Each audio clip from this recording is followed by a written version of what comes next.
I got it, kids. I got it.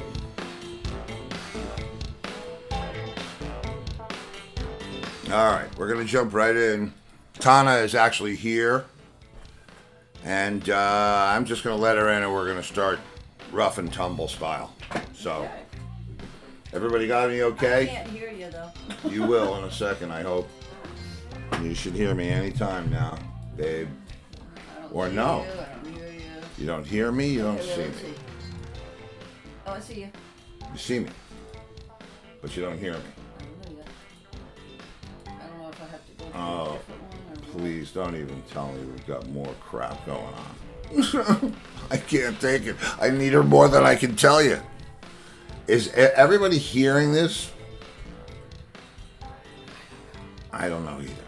I think they should be, according to the... Yes, okay. Okay, so according to the buttons, everything should be working. Yeah, you're good. All right, so let's let her in the room and see where it goes. Okay. Okay, Yay! come into the room. Come in. Hey, how are you? Let me, God. Where were you when I needed you? No. What's that? Nothing. You know, it's funny. I use this, maybe you've heard of it. It's two pieces of software, Loopback and Sound Source.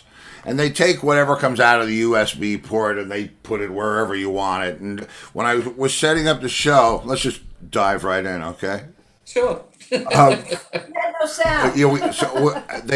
You know it's a patch bay basically, but it's not a patch bay. Patch bay has points and stuff, and this is like okay.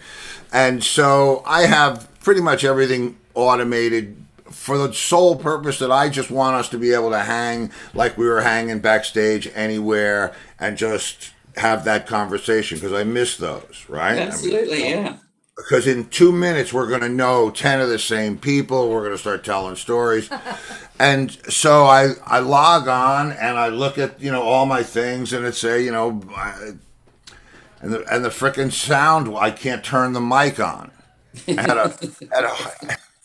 And especially you better than I do. I beat things with a stick for a Right, living. he's a drummer. Somewhere between the front of house board and what the fuck was that?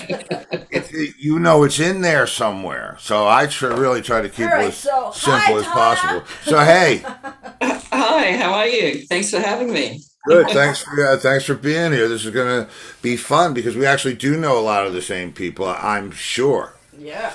And Yeah, there's a I'm couple not, popped up. I don't.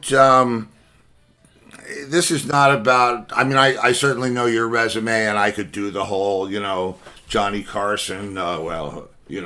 Came up with AC/DC. But this is really more about the conversation that you and I would not have on that show. Do you know what I mean? Sure, absolutely, yeah. And that's why I just dove right into the technical problem, because what brings people together at the holidays better than a good old breakdown? Exactly, a good panic. Yeah. And so, all right, so are you a backup girl?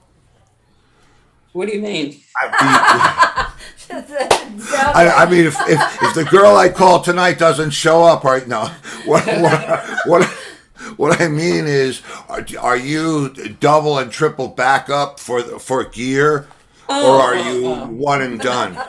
No, I mean, it's good. It's good to have, the basic things that you need, but it's better to be able to fix it yourself.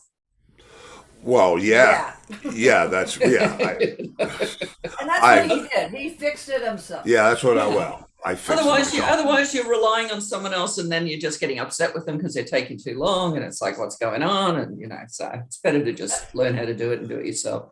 Yeah.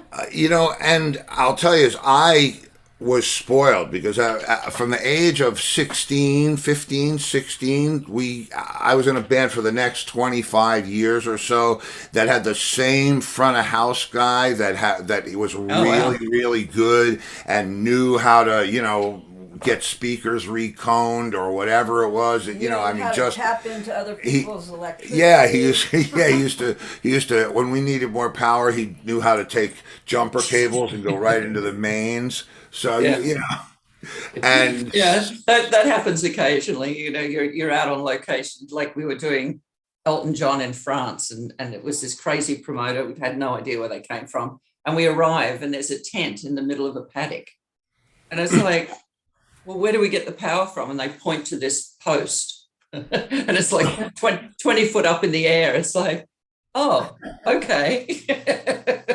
Oh man. And of course, there's different sorts of power in different parts of France, you know. So it's like, okay, but what am I actually really quick? Someone get me a meter quick. And a ladder. wow, and so I mean, wow, you see, now that's I didn't really for the whole first part of my touring, everything that I did, all the shows that I did were, you know, North America.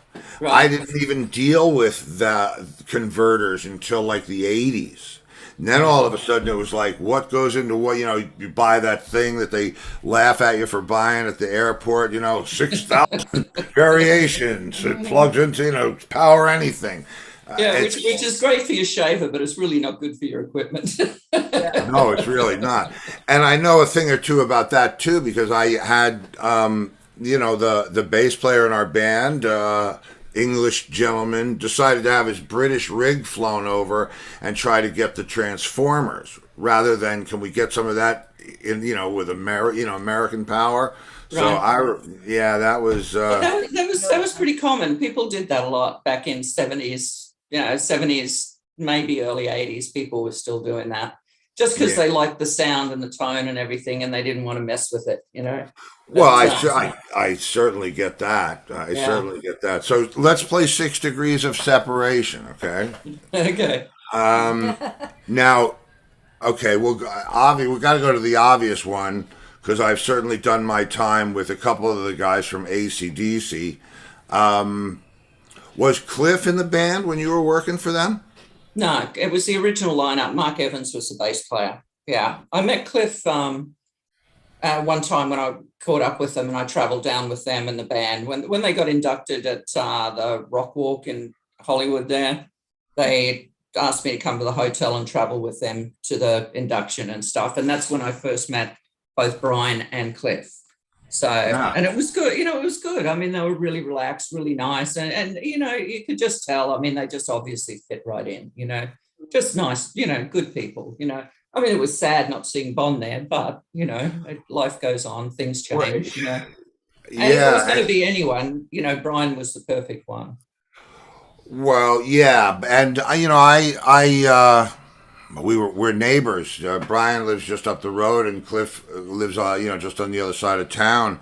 And yeah, it's great. And yeah, it just so happened that you know Cliff hadn't played with the brothers they hadn't played in like 6 years or something like that. And you know, Cliff's getting itchy to play, and I said, "Hey, man, I can have my guitar player come down." And he said, "Oh, my singer's up in Bird Key," and it was like, "Well, okay."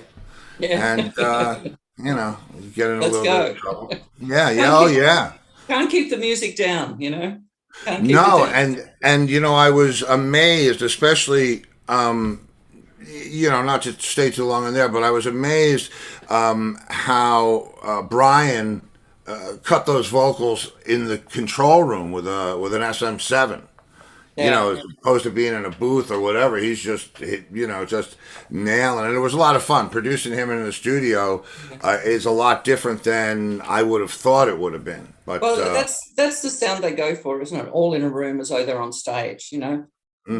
Yeah.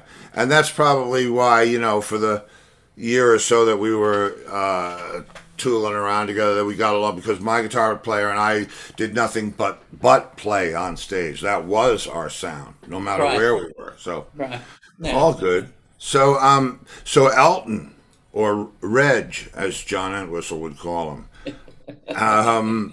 What period was that? Reg? Reg I was with for about 4 years. So I think from late 79 till late 83. Yeah. Wow. Yeah. Oh, okay. So That's some good years. through his awkward years, his brat years. Wow. And what were you doing on that run? Lighting. I was lighting crew chief and stage manager as well. So yeah. Well, stage manager on that tour might have been, I would have worn a helmet. Lighting, LD, you're out, they can't really yell at you. I wasn't the LD. I was a chief electrician and crew chief. Oh, okay. Yeah. So which was why, because that way I was by the stage most of the time, so I could keep an eye on the stage as well. And we traveled our own stage with us, so I was in charge of all of that as well, obviously.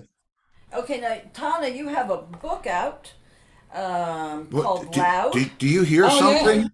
Yeah. What is that little voice? That's my wife and producer Lori. I'm sorry, Tana. Hi, Laurie. How are you?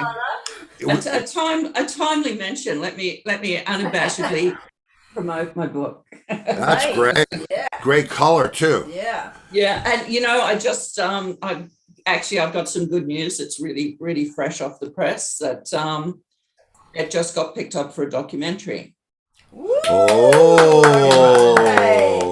Yeah, That's so that's great. cool. But it's film, so let's not get carried away. God knows how long that's going to take them. But we start, we start working on it in the new year. So That's fantastic. I mean, that's just when you thought the great white woodpecker was extinct, I just signed a 2-record deal with a company. It's like amazing. I feel like a throwback. brilliant. Yeah. Yeah, like brilliant. so we're like unicorns, right? We have all this cool stuff that Yeah. let's just make it happen. Okay, now Yeah, one of and the viewers says you read your book, Gabrielle. Yeah, you have fans that Yeah. read the book. Oh, And cool. Gabrielle said, Brilliant, "Great thank book. you." Really enjoyed the read and the view from inside." She's actually married to a bass player, and they live in Antigua. Yeah, she Brilliant. we came up in the 70s on Long Island, and Lenny was in a band called the Good Rats, and they they traveled a little bit around, but that's his wife. She read the yeah. book. It's like, Oh, brilliant. Thanks, son. well, yeah, we got to. It's also getting distributed up here. We're finally, it's going to come because it was released in Australia and New Zealand first. That's obviously where I'm from, and that's where I did the deal down there. But it's actually, we're working on the other regions now. So that's also in the new year. We'll start, doing groundwork for the United States. I mean, you can purchase it anywhere online. There's also an audio book. There's also, the e-version. But but it's actually going to be in bookstores as well, sort of worldwide coming up this year. So that's going to be nice. Is it you doing the audio book or somebody else? It is. Good. Because that would be like. I was going to ask you how weird that would be. Well, it was pretty weird doing it as well. I'm used to hearing other people's voices doing things, not my own. I guess. Yeah. Well, listen. Yeah. And so, where in the world are you now? I'm in Los Angeles. Oh, okay. Yeah. Okay. Yeah. So that's been my base for a while, and I sort of flint between Australia and here. So. But now, I mean, hopefully now, with everything opening back up, I can start traveling again. It's been a bit rough not being able to go anywhere for almost 2 years, like 18 months, whatever, Yeah. But everyone's in the same boat, so I can't complain, But it's funny, I did it. I got invited to do a show called Beyond the Backstage Pass, which is a really cool show. And they're up in the Bay Area, and I said, you know what? I'll drive up. I'm not desperate to get out of LA at all. I'll drive. So off I go. No, it was fun though. They're a great bunch of people. So it was good to be actually in the studio with them, But it was also get me the hell out of Los Angeles. Well, it's weird because I'm at that doesn't matter my career, but I'm at a time where the past couple of years have been me just taking some time off and transitioning to do, of course, there's no such thing as time off, but you know what I mean. Right. I'm playing the front nine instead of the back nine. Right. But when this happened, what a reality check. Where were you when the lights went out? Well, I was about to get on a plane to Australia because my book was supposed to launch in the beginning of April. Oh. Of So 20? of 20, yeah. And we had to stop everything and make it, we ended up bringing it out in late March in 21. So they put, because I'm with HarperCollins, so they put the brakes on everything and just said, we'll wait, which, was the right thing to do. But I had my ticket ready to go, boom, so that's how close that was. But, it was better than if I'd gone down there, then I'd still be there. I'd just be able to come out now. You know what I mean? And, Yeah. I had an elderly dog at the time and stuff like that. And it was like, I can't take that chance that I'm not going to be able to get back. I knew I liked you more than just regular dog person. Yeah. We moved to Florida for Yeah, we moved to Florida. Yeah, we because our dog needed to have hydrotherapy every day, which wasn't working in January in the mountains in New York. Absolutely. Yeah. No, I get it. It's the last 3 cars I've had on book for my damn dogs. As they got older, the cars got closer to the ground. Well, that's a good thing. Now they're pretty amazing. Yep. Yeah, pretty We amazing. bought a house with those stairs because Yeah. we knew our dog was going to get older, and We knew we were going to get older Yeah. too. No stairs. those stairs. Yeah, fair enough. Exactly. Yeah, that's it. I just have this now. This is my pet. That's well. Listen, that's you know what you're styling, and Yeah. I would know it was you every time. Yeah. Isn't that what it's about? No, it's about, I had a peak mohawk, and again with COVID, it was like too much maintenance trying to do it all myself. And I dyed it this one time and it went this like vermilion color and it scared me, and I'm really hard to scare, so it was like, okay, this has got to go. So this is my COVID do. You just put it in and you leave it. You just, like my hair's about that long, but the dreads are like 24 inches long now, so Yeah. when they're down, they're way down past my waist, but yeah. So How does it undo? How does that undo, or does it not undo? You can, because it's wrapped, so you can go in there. It just takes forever, and it's not that pleasant to do, but yeah, you can No. do it. No. Yeah. So what will you do? Just like start over and I don't know. I'm kind of happy at the moment. I'm not really. Yeah, no, good. It looks I think cool. it looks Yeah. cool. I'm a swimmer though, so it's a bit tricky swimming. It weighs a ton. Once you get it wet and you get out of the water, it's like, whoa. Put a float on it. With a little flag. Put one of those little armbands around the top here. Exactly. Float up. Yes. That'll be fun. Yeah, here she comes. Yeah.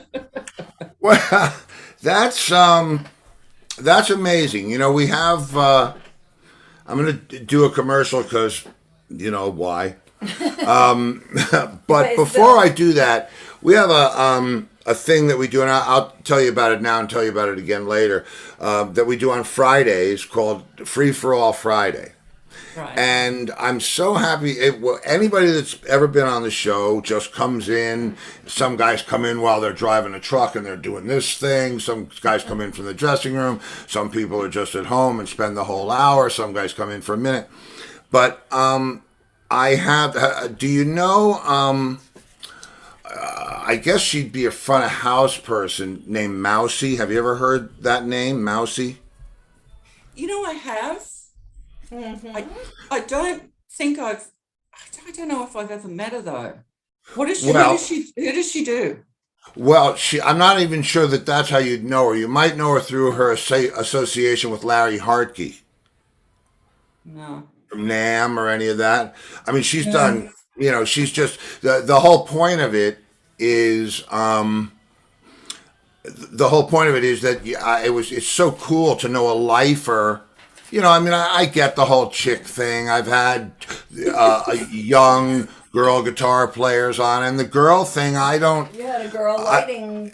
Yeah, well, I had a light girl when in the 70s. Yeah. But that's what I mean by that is I try not to go, well, so what's it like to be a girl? What the fuck do you think it's like? Terrence Trent D'Arby she worked for. Oh, okay. Right.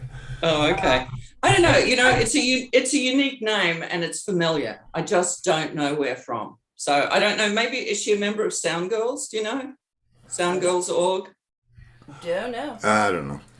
She comes in on Fridays. Yeah. Anyway, Oh, she's okay. the point of it is that it shouldn't be special that women are doing jobs that they're 100% capable of doing, and it doesn't mean it's really cool. You know, I had what was the guitar player's name What? that I had on the young girl? It was Oh, I don't know. forget it, because if But I know that she would. Tana- See, this is going to be you about me in 2 weeks' time. You know, I had some girl on. I don't know who she. Oh, I don't know. No. And the reason for that, Kristen Capolino. right, Kristen Capolino, it has nothing to do with that. It has to do with, you know what it has to do with. It has to do with stuff. But Kristen Capolino, the last thing I wanted to do was focus on the fact that she was a young, exceptionally talented, attractive young girl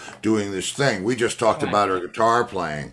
Right. And, you know, it's tough. But, and I say that to, young people coming up in the industry, females especially, just it's really how you fit in as a member of a crew, not how you stand out as a woman, So, I think that's, I drive that home continuously, with, a lot of kids are coming out of colleges, they're doing these college courses, or, others who, don't do the courses for whatever reason, which, I don't know if I would have ever done a course. I don't think so. But I can see it works for some people, but some are good evidently and some are not so good, but so it just depends. But I try to be really clear with them when I'm mentoring that you don't fly the female flag. That's not going to get you anywhere. It's what people are most afraid of. So let your work do the job. Let your work, the way you do your job, let that do your talking for you. The thing about it is that, and one of my closest and best friends still to this day was not a roadie but a band boy for Led Zeppelin way back. I see you're hip to the term. The mind boggles of the vast array of horrible things he had to do. Yeah.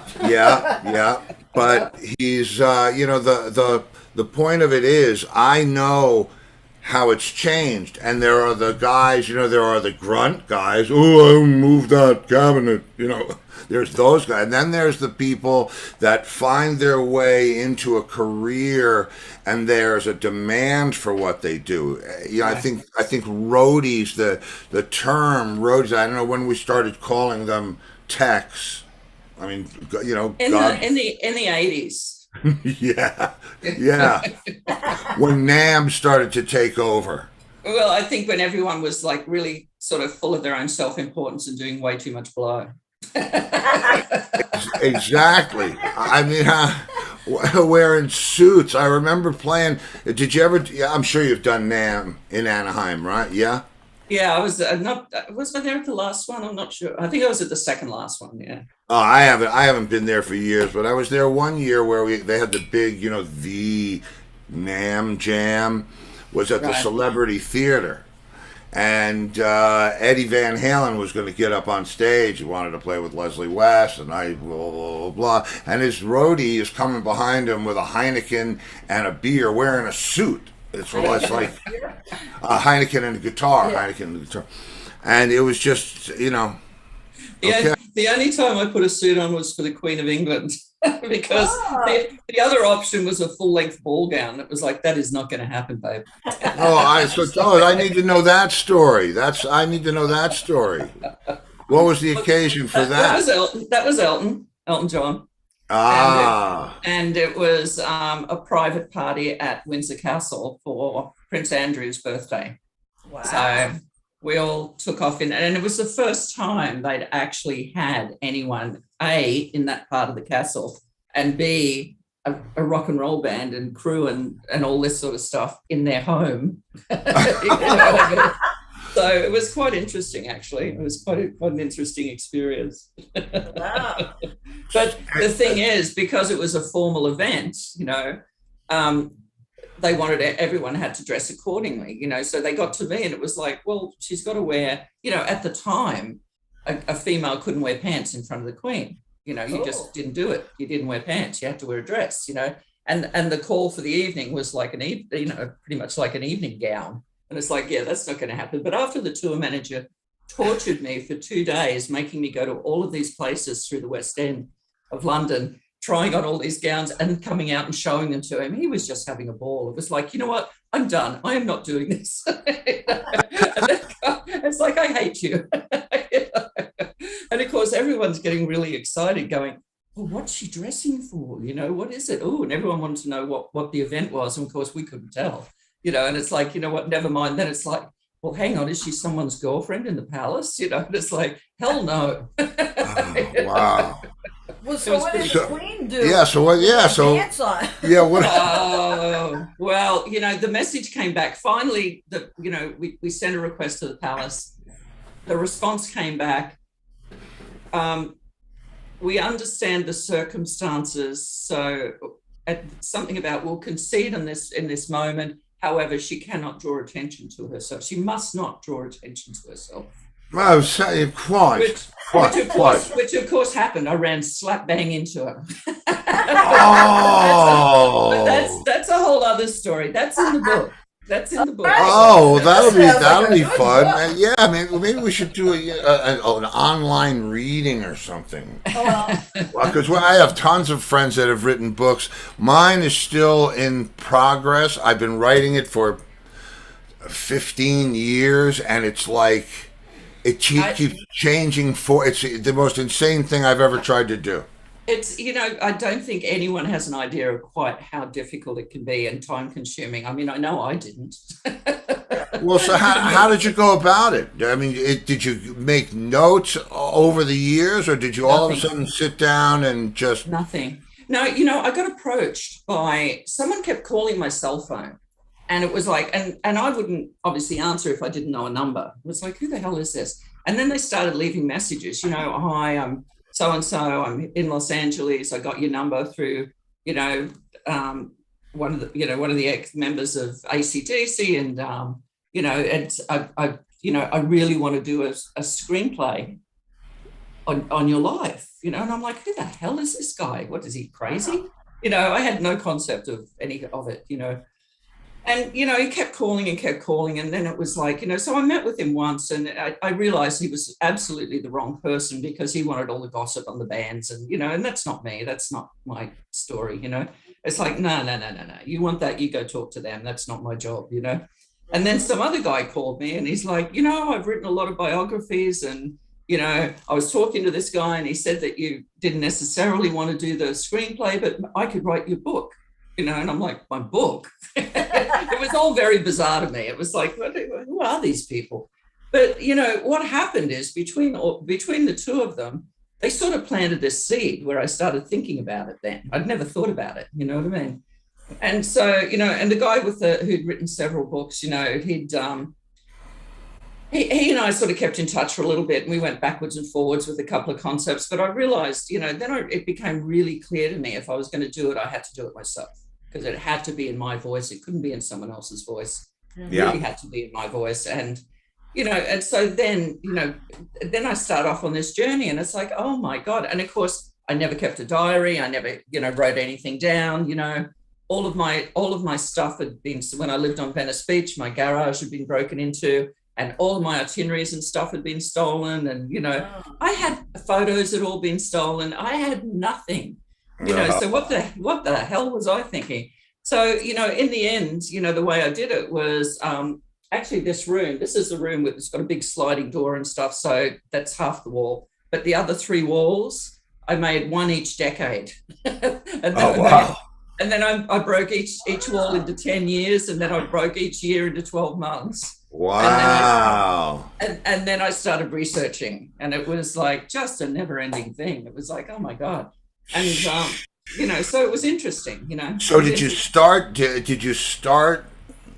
and this is, Friend of Friend. And who's that publisher? No, I'm kidding. Did you start at the beginning? Did you start the story at the beginning of your career or at the beginning of your life? I started early on because, I think I really needed to explain how a girl ended up doing what I did, So, yeah, I did start. I think I started, when I was a small child and sort of skipped through that and then got to, how I started in the industry and then went from there, and consciously stopped it at the millennium. I figured 3 decades was enough. It was enough for me, so I figured it was enough. She's a trailblazer. She was the first female roadie. Yeah, you see, I love the first thing. Yeah. That's more important to me than any other credential that you can earn or be awarded or given. Knowing that you did something before anybody else did it, that's just at the core of what drives my bus. And she was 15. Yeah, 15. That's great. That's great. Yeah, and look what it did to me. You know what? You look great. Here's the deal. I mean, I'm going to guess that we're around the same age. I'm thinking I'm probably a little older than you are, maybe. But given the time frames and where you worked, I'm thinking, we've both got a couple of battle scars on us. And how many people your age or my age do you know that are laughing with strangers telling stories about the good old days? And what I embrace about that on the show is that's the fraternity that we all belong to. Yeah, it's a lifelong one, and it really is. I mean, if you're really accepted and embraced by the industry when it is a lifelong fraternity, and you can see people after decades and just the conversation just picks up, and people remember you, and they appreciate you and stuff like that, and likewise you to the other people. I was just looking at a photo on Facebook, a picture that someone posted, and the 4 people in the picture, it was taken like just recently, and the 4 people in the picture were the exact 4 people on the crew that I started with when I left AC/DC. And I'm still in touch with all of them, you know what I mean? So it was just a really cool thing. It was like, there they are. And I had to comment. I said, they're all like, yay, So it's cool. I think it's more than a fraternity, because fraternities tend to die in their 30s. You know what I mean? People. Well, yeah, but it was that college thing. You know what I mean? But this is a lifelong thing, and whether you want it or not, it's there. Exactly. But when I say fraternity, I'm only because of the exclusivity of it. Where else are you gonna, under what other circumstances are you going to just sit there and let it all blow out? It took me forever in my life. I've done it my whole life. I've done it since I'm a teenage, 13 years old, and never looked back. And not to say that it was all smooth and glossy, but it was all mine. Yeah, exactly. Exactly. You got to own it. Yeah. And it's a lifelong thing that we do, and part of it is surviving and changing with the times. I'm sure you learned a lot of stuff because that was the gig that was available at the time. Yeah.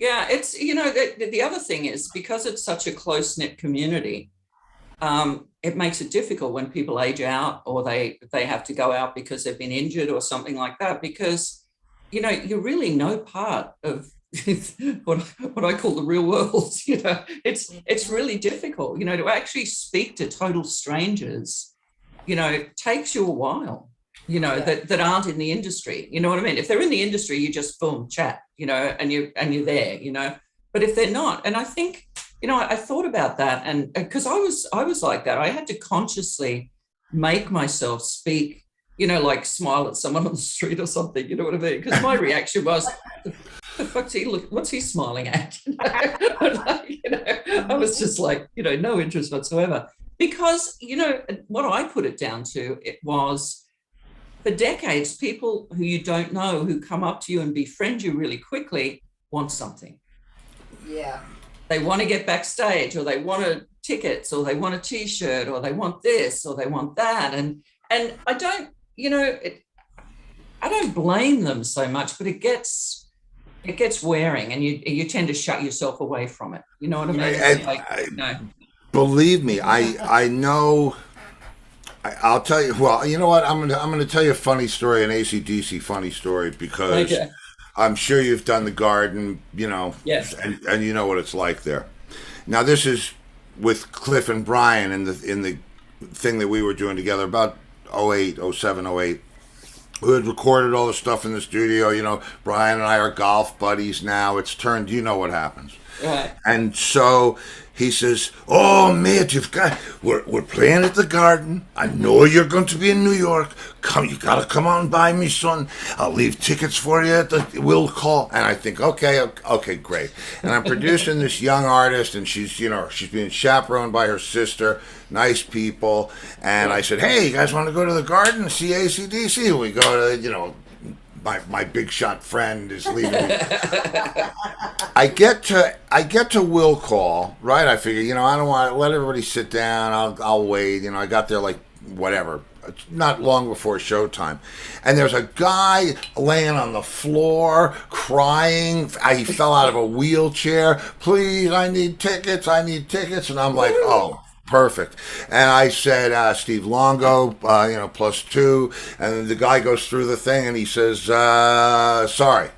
And I'm Oops. like, what? I said, no. Blah, blah, blah, blah, blah, blah. And anyway, long story short, I actually talked my way into the Garden. I said, look, you have a phone back there, and it's got different buttons on them, and one of them says production office. If you just will hit that button Yeah. and tells anybody there what's going on, I'm telling you, it'll all be fine. The guy goes, okay. And Yeah. so I said, and Brian, oh, I'm sorry, I forgot me, son. I'm sorry. Guys, I'm sitting out here. with two young women. Yeah, right. But but it's so that's a badge of honor for me. Yeah. It's, Man, so now I should do my commercial, but I'm not gonna. Did you do some time with Alan Rogan and the guys on the Who crew? yeah, I did. I started with them just at the end of Keith Moon's life, actually. I think the first show I did was the last pickups we did for The Kids Are All Right at Kilburn. And then I did the rehearsals with Kenny coming in to play drums, and did that first big show that they did at Wembley Stadium. And then a couple more shows before they went off to America. And I went back on to Elton, I think. Yeah. I don't. Oh, maybe yeah, Elton, I think. Yeah. Okay.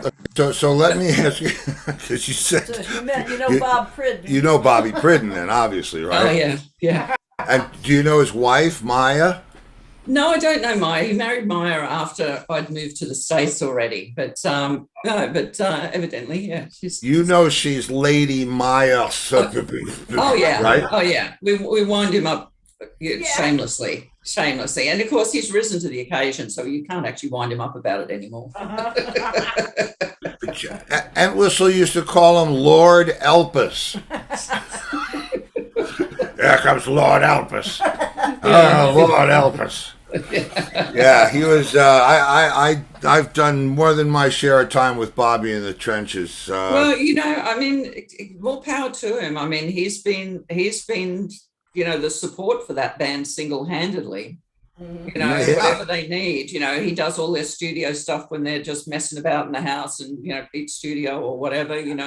I mean, he knows them, they know him. And like Alan as well. I mean, I actually I was in London, and they invited me to the Who show at I think that was Wembley as well, the O2 Arena, is it?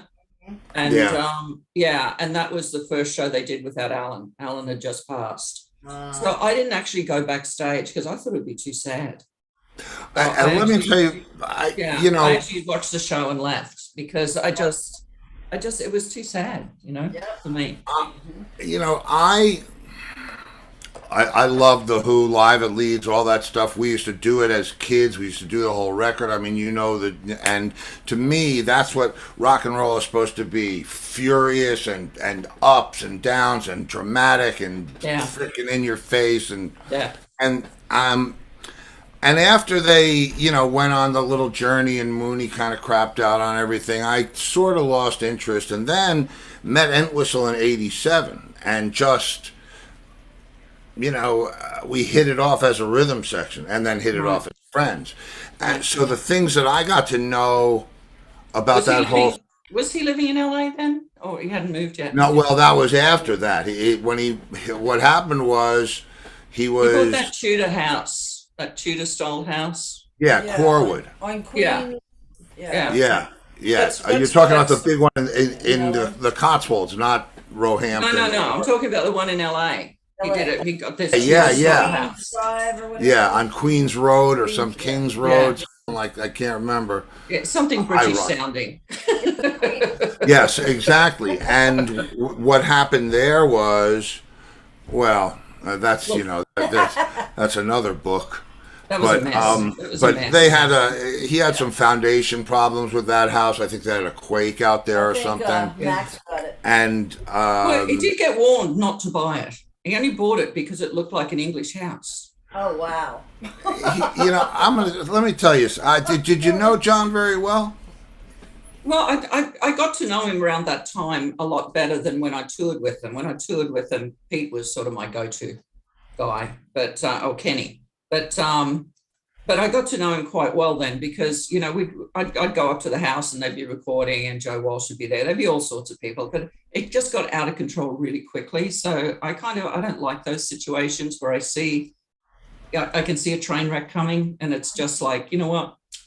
You're not going to listen to me, so there's no point in me being here. Yeah, and that's a conversation that we'll have to have, another time because I don't want to ruin anybody's book. But we became like the best of friends. It was kind of like Oh, two nice. guys who were totally displaced from whatever their musical situation was, and it Right. just happened to be a rhythm section that happened to be thinking the same thought at the same time. Blah blah blah. Nice, nice. And I loved working with him. You went down to that studio at Corwood? Yeah. No. The one in LA. He had one in his basement in Oh, LA. right, in LA. Oh, okay, in LA. Yeah, because and I didn't get out there. I never had time off. The whole time I lived in England, I don't think I had more than a couple of days off. I didn't have time to go anywhere. If I wasn't working, I didn't get there. It's Hey, like that's either good. Yeah. come down the That's good. studio and watch the Stones record their album. No, I can't. I'm too busy. Well, yeah, to go watch somebody else do their thing, Yeah. that makes all the sense in the world. Hey, It's a time for the busman's show. picnic. Exactly right. So I am going to ask one gender. Is it harder being a roadie on the road, or harder being a girl, female on the road? Well, I mean, things have changed too. You know what I mean? It's, when you ask me that question, I think back to when I started and, the decades after that. And it was a hard time anyway. It was a really hard time anyway. I mean, we all did everything. We drove ourselves. We set up all the equipment. We didn't have security. We didn't have crew meals. God forbid you'd have a shower. You're flat out finding a bathroom, a restroom, a toilet.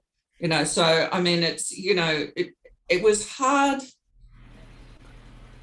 It was hard work. It was a hard job to start with, and I kind of took the stance with if I dress like the guys, act like the guys, swear like the guys, and work like the guys, maybe they won't notice. You But know they're what, not. I can tell you from my point of view as a drummer, it doesn't matter to me. If as long as the job gets done, it doesn't matter to me. Who's doing it? It's Yeah, you but know. I'm sure that I mean, there is, but as a drummer, you do have that the actual personality of the person comes into it a lot. You know what I mean? Because you've got to be able to trust them. You've got to know they know what you're thinking. You know, and again, that's not a gender-based thing, but it is a strong hiring thing. You know, I mean, if you really like the person, you're comfortable with them, frequently you'll go, you know what, I can teach them what they need to know.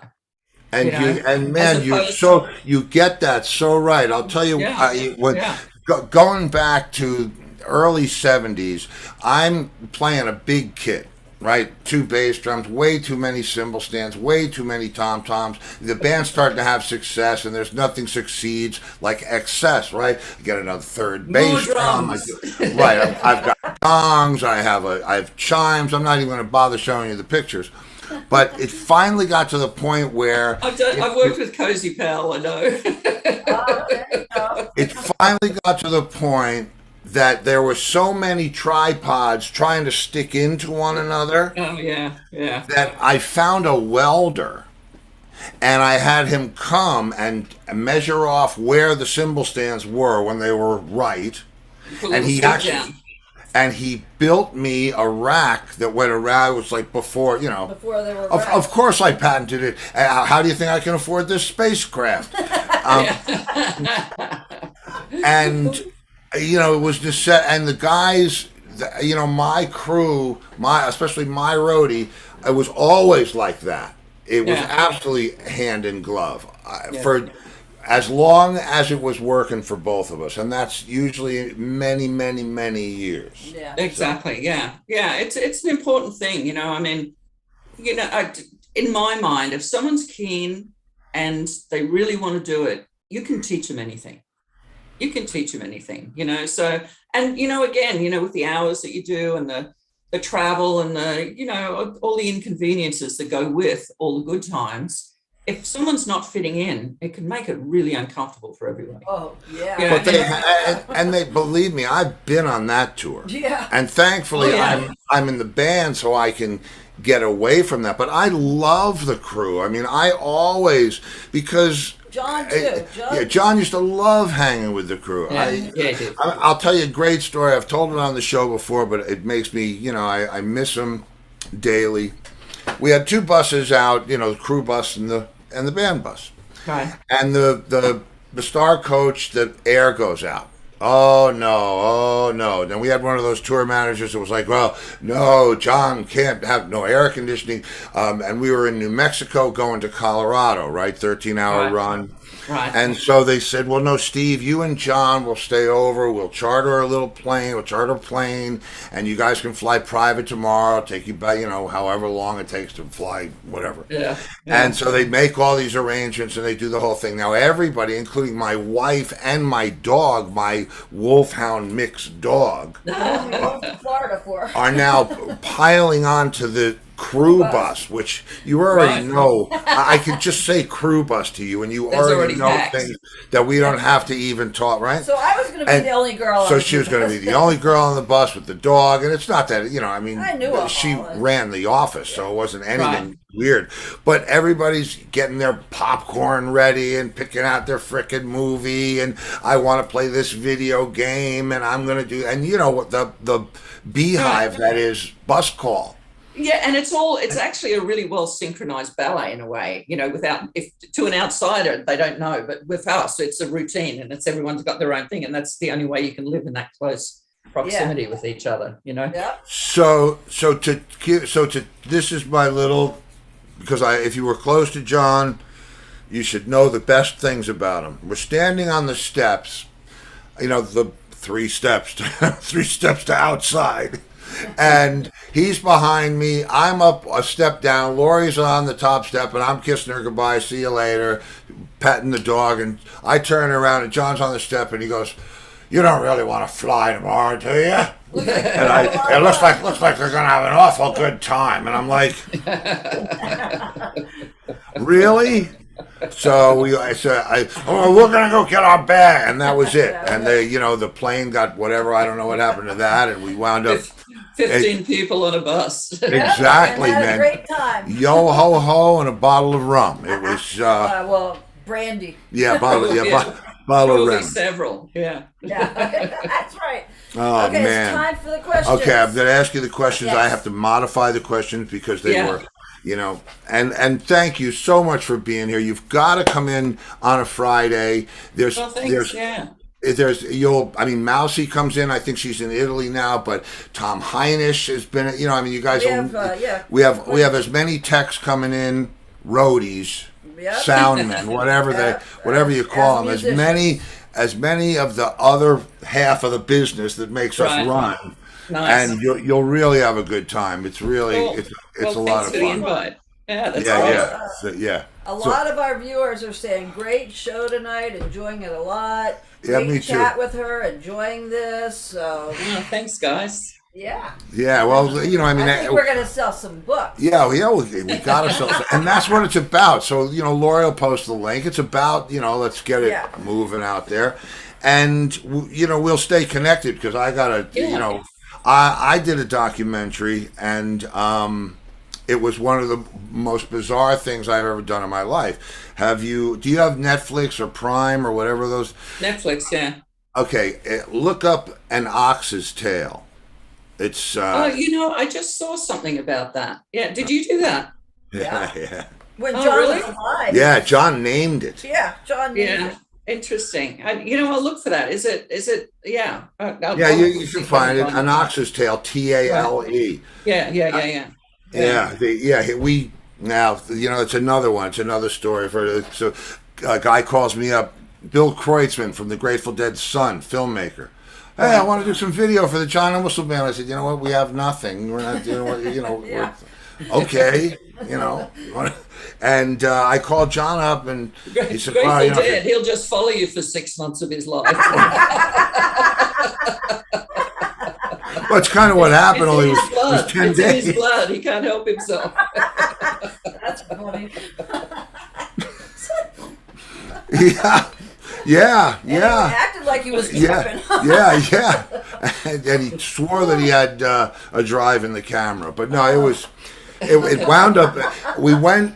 I said to John, I'll come there. He was getting ready to do a tour with the Who, and it was like, I gotta go back out at the Who jail, and I said, well, why don't we, I'll have this filmmaker come over, and we'll record you getting ready to go back to, McDonald's. And wait. What? She knows Jeff Seitz. Oh, you know Jeff Seitz. Jeff is the one who asked me to come on your show. Okay, well, he just said hello. He's watching the show. Hey, Jeff. Hi, Tanya. And Hey, mate. How you doing? Well, he's here every Friday night, too. Man, he's out. Listen, this is what happens on Fridays. Oh, man. Jeff logs in, and I'm sorry for keeping you, but the FCC is giving me a No, break. it's fine. Might have something else to do. Jeff No, Jeff you're comes good. in on Fridays. He's out on a gig with Stewart. Right. And he's in the wings, right? And it's one of those typical, things with the ramp going down to off stage, and he's doing this, and he's trying sneaking around, and he's trying to show us a little bit of this. He's walking around like this, and he's doing this whole thing, and all of a sudden, this woman says, "Whatever you're doing, stop doing it right now." Stop that. Right? And he turns around and he gets He's gone, and we went, "Oh shit!" and he's he gonna was get gone. fired. And I said, "Holy shit! It just cost him his job now." Right? Do you I know think Judith? Do you know Judith? No, but I think His it'd wife? I think I think it'd take a bit more than that to lose his job. He's been there long enough. I mean, he and I toured together in 81, 82. He's been with Oh, us for yeah. 40 years. The police. Yeah. Wow. Yeah. Yeah. So he's saying to us, "That's my wife." It was 81, Halloween. 82. It was Man. Halloween, and he was dressed like Slash, and we're saying, "Who's that?" It was like, Yeah. doesn't she know you're talking to Slash? Yeah, that's right. And It was his funny, wife. and it was God. We were saying, "Is that Stewart's mom, man?" Oh, yeah. Because I was in the whole arrogant punk. Yeah, he was being Slash. I was being Slash. I Right. had the wig and the hat and the whole He said thing. he had a different wife back then when he knew you. Yeah. So he's been married more than once. Oh, okay. Okay. All Yeah. right. Oh, time for the question. questions. Okay, here come the questions. Oh, okay. And this counts no matter what, because you've toured all over the world, and it doesn't matter where. When you know you're going to Borneo, you can't wait to eat at Chucky's Hot Dogs. Favorite restaurant on the road? My favorite restaurant on the road is one that's open. We've heard that before. Until you go to Sonic in New Mexico. I wouldn't go to Sonic anywhere. Oh, it gave us food poisoning. Yeah, we got food poisoning there, but that's No, it's I'm not a huge foodie, believe it or not. I'm not a huge foodie, but I do like nice seafood. So I'll kind of research where I am or where I'm going to have a day off and just figure it out from there. But I don't carry around restaurants for years and years. I'm not one of those. It's just like I'd rather try something different. Well, John had to go to Cracker Barrel. Yeah, John, he was on a Cracker Barrel fix one year. Yeah. Every time we stopped, is there a Cracker Barrel? And every time meatloaf. Every time meatloaf. That's from growing up in England. It must be. It must be. Yeah. Well, anyway, so okay, all right. So there you go. Seafood, I wrote down. Yeah, well, we'll we've had fresh Waffle seafood. House. Yeah, we've had every kind of thing you can imagine on here. And okay, so now you've done all kinds of tours, which means you've heard all kinds of music. And when the set list comes out, this band, this song is your favorite to hear them play live. Favorite song that they play live, whoever it is. Oh, that's a tough one. Well, one that springs to mind is when Elton does Empty Garden, because he rarely plays it. He rarely plays it. So, and that's his, his dedication to, John Lennon. So I think it's nice when he plays that. So because it's so rare that he does, that would have to be one of them. Yeah. Okay, that's a great answer. Great answer. And now on the other side of the coin, heard this song too many times. Great song, love it. Don't really ever want to hear it again. Don't want to hear them play this not one more time. What is that song? Again, what springs to mind, which is a bit unfair because it's a good song, but Crazy Train with Aussie, because it meant we're still on because it meant we're still on the fucking tour. It's like, oh God, we're still here. Oh man! And how long did you run with the Ozman? Not too long. I did his first solo tour. Oh wow! It was a bit of a mess. Him and Sharon, the meeting of him and Sharon. It was like, oh God. Oh, you were. Oh, so you were before that? No. She'd just taken him on. In more ways than one. It was a mess. I have my own version of that story. But it was Randy was there, Bob Daisley and, Kerbishley, it was a good band. Kerbishley? Bill Kerbishley? No, Bill Kerbishley, no. What's his name? Is it Mickey? The drummer, what was his name? Is it Kerbishley? What was his name? Did I get that wrong? Maybe I did. I'm pretty lousy with names. But anyway, whoever the drummer was at the time. Randy Castillo? No, it was before Randy. Okay. It was the first tour. Whoever drummed on his first tour. Kerslake. Oh, okay. Oh, yeah. What's his name? Kerslake. Lee Kerslake. Okay. Yeah, Lee Kerslake. There you go. Yeah. Got it. Yeah, no, I said Kerbishley because we were talking about the Who. So, yeah, silly me. Wow. So, I mean... They all just become a blur, all these boys. Yeah. So did you know Jackie Kerbishley? No. Did you know... Ann Weldon? They were Trinifold. Trinifold left field services. We just, the Trinifold people, they turn up to shows and stuff like that, but we're working, Yeah. Bon, Scott. Yeah, and it doesn't cross over very much, does it? It's really... No, it really doesn't, and at that stage of my career, I was working nonstop, I had 2 weeks off, I think I had 18 days or something, 19 or 20 days or something between tours, like finished a European tour and then I had to be down in Australia. And so instead of taking 20 days off, I did an Iggy Pop tour, for Christ's sake, and gave me 1 day off. Gave me 1 day off before I got on the plane to go to Australia. So, that was what my life was like. If it wasn't in the immediate circle, then it just didn't really count. But I get that. I came up in a time where we were working 6 nights a week, 51 weeks a year, and looking for something to do on Monday. I mean, that was just, that was Let me tell you, the time well, for it. good.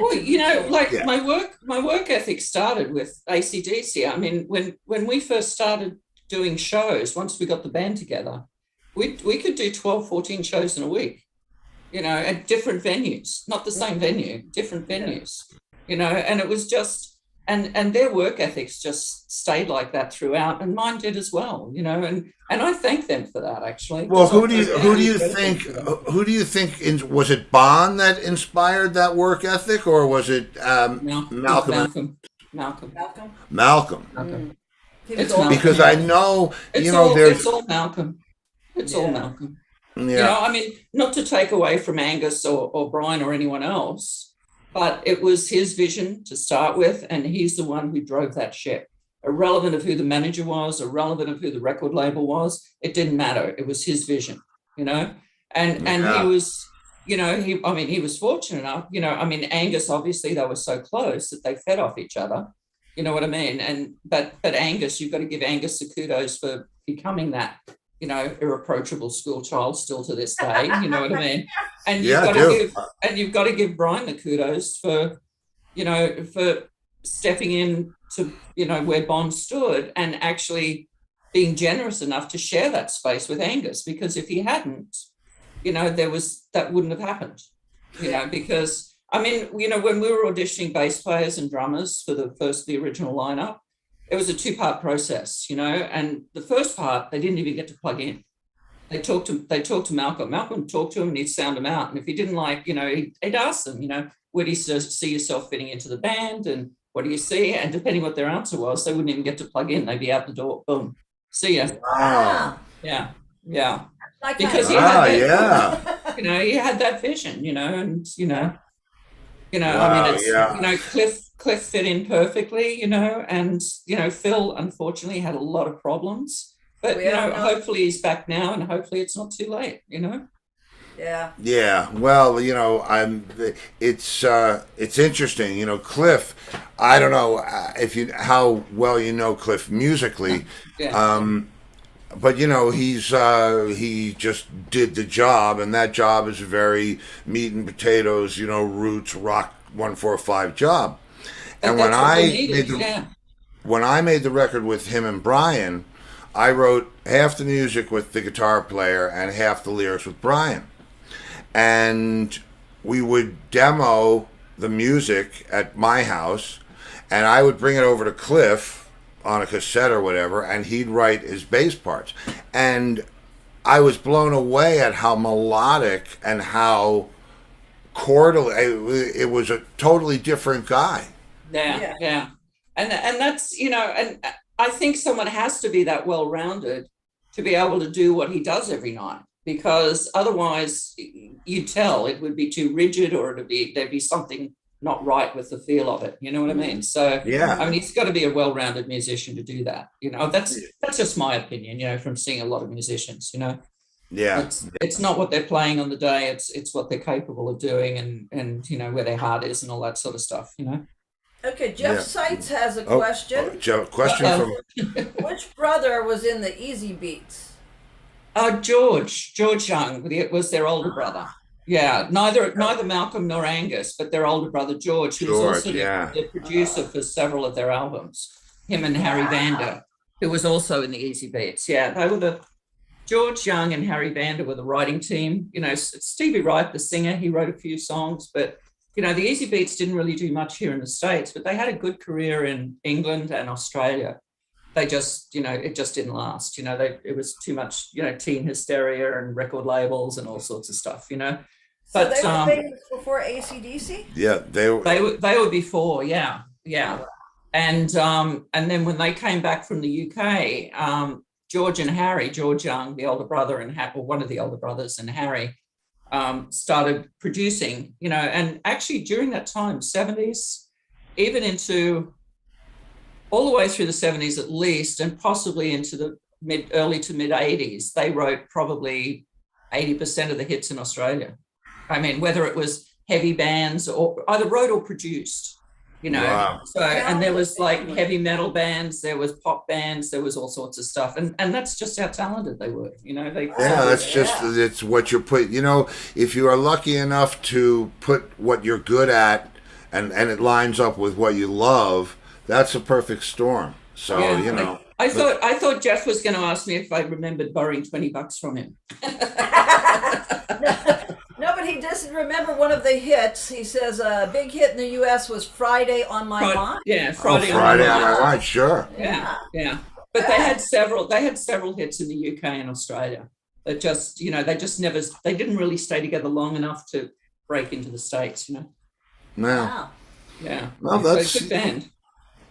All right, so let me press on with the because we have two last questions that I've is this modified. The longest? Is this the longest 5 questions you've ever had? We've gone almost. I mean, are you kidding me? David Prater? Yeah, do you know David Prater by any chance? I mean, we were on with him for 2.5 hours. It just sometimes. I mean, it's I've been in this capsule a long time. Yeah. And he's a talker. And man, and I love. I love what we do, and he misses this. I missed this whole thing, at catering, or hey man, I didn't know you were out with Meatloaf, or no, Entwistle is out with Meatloaf. You'll have to put up like set lists through the house and things like that, and set up the kitchen like catering and stuff. Yeah. Oh man, believe I like it. your way you did your book, though. That's a great idea. Yeah, I think your book. That's good. I'm gonna, I give credit, no royalties, but credit. Okay, so anyway, well, what position would you say? I mean, you're pretty much you're one of those rare people like a Rex King, or you can pretty much do it all. What would you say defines your work position? I changed so much. I tried all sorts of different, not so much trying, but I got curious and would change over to different departments because I thought it was important because I could learn more, and I started off doing backline, setting up drums and guitars and stuff with AC/DC. Then I did their front of house sound. And then after them, I started doing lighting, and I did lighting probably for the longest. And, then, I did logistics. I set up my own company here in Los Angeles and did logistics, which is a culmination of all of those positions because I know all of the equipment, I know all of the trucking, I know all of the routes, I know all of the schedules. And, so it actually behooved me to do that, so. But, I think what I'd rather say is probably the job that I didn't do that I would have liked to have done was production manager. I would have loved to have been a production manager. But I never got to do that because I think it was one of the last bastions that I don't think anyone was quite prepared to give up that position to a girl, to be honest, at the time. Yeah. There were a couple of tour managers starting out, but there were no female production managers. And it was kind of, I think that was kind of a bit of a boys' club thing that they were going to hold on to that position. There's female production managers, I believe, out there now, a couple of them, but it took a while before they gave up. I think that was probably the last, the last position to be given up. You know what I mean? Or shared. Or shared. I should say shared, not given up. But well, at this point, to be honest with you, we've lost so many people to time, to circumstances, both, or something else.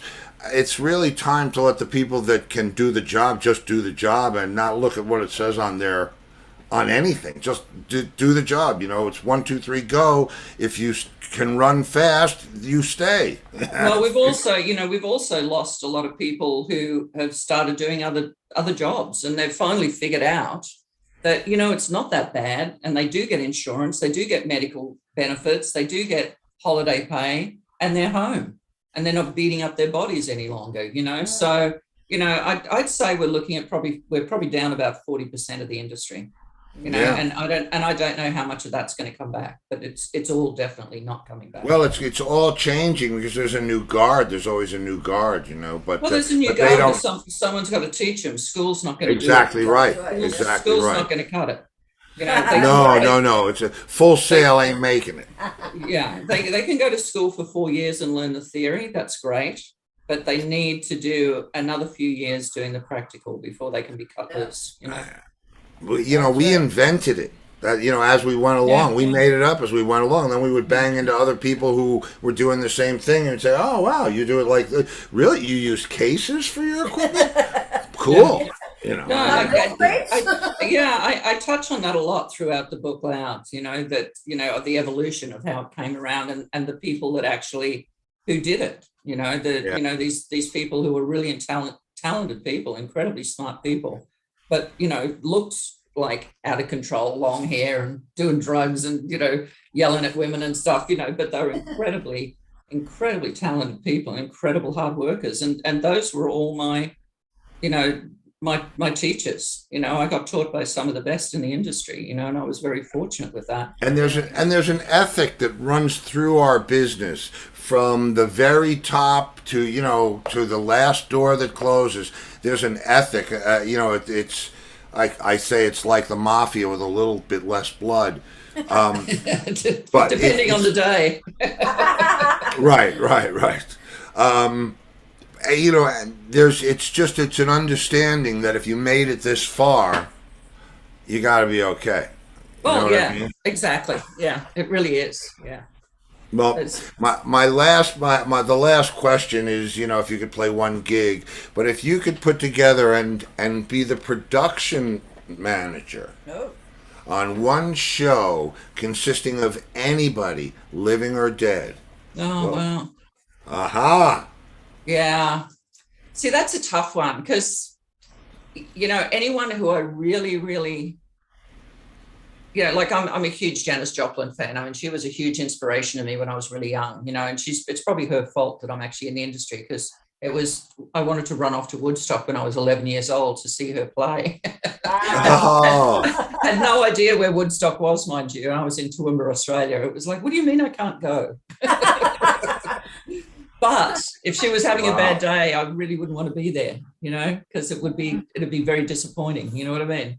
Yeah, so of course it's tough like that. I've always had this thing, in my mind that I wished I'd been able to save some of these people. You know what I mean? Like I have some sort of superhero cape or something, and if only I'd been there, I could have saved them. You know what I mean? And I know it's total bullshit, but it's one of those things that you hope that someone had been there. I think it's not necessarily meant to be me, but you hope that someone could have been there to save them. Whether it was John, even John Entwistle, whoever. You know what I mean? Yeah. But as far as I